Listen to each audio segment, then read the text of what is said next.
জাহান্নামে যত শাস্তি আছে সবচেয়ে নরমাল, সবচেয়ে আরামদায়ক শাস্তি হবে বিশ্বনবীর চাচা আবু তালেবের শাস্তি। কারণ আবু তালেব যদিও ঈমান আনে নাই, কিন্তু বিশ্বনবীরে ভালোবেসেছে। ওইটার জন্য কিছু গ্র্যাটিস আছে না নাই? ওইটার জন্য সেও জাহান্নামে যাবে, কিন্তু সবচাইতে হালকা শাস্তি পাবে আবু তালেব। কি শাস্তি?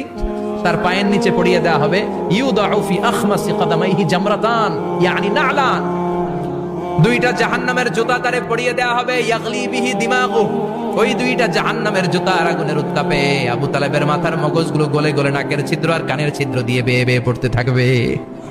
খুলুদ ফিন্নার, আজীবন, আজীবন তার এটাই শাস্তি। এটা হচ্ছে সবচেয়ে ঠান্ডা শাস্তি, সবচেয়ে আরামদায়ক শাস্তি জাহান্নামের। নাউজুবিল্লাহ পড়বেন না। এরপর আল্লাহ বললেন ইসাব্বু মিন ফাওকি রুউসিহিমুল হামিম, জাহান্নামের ভেতর বিভিন্ন ধরনের শাস্তি শুরু হয়ে যাবে।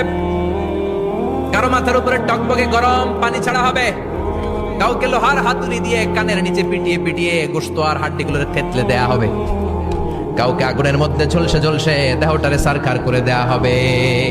কুল্লামা নাদিজাত জুলুদুহুম বাদদালনাহুম জুলুদান গায়রাহা লিয়াযুকুল আযাব।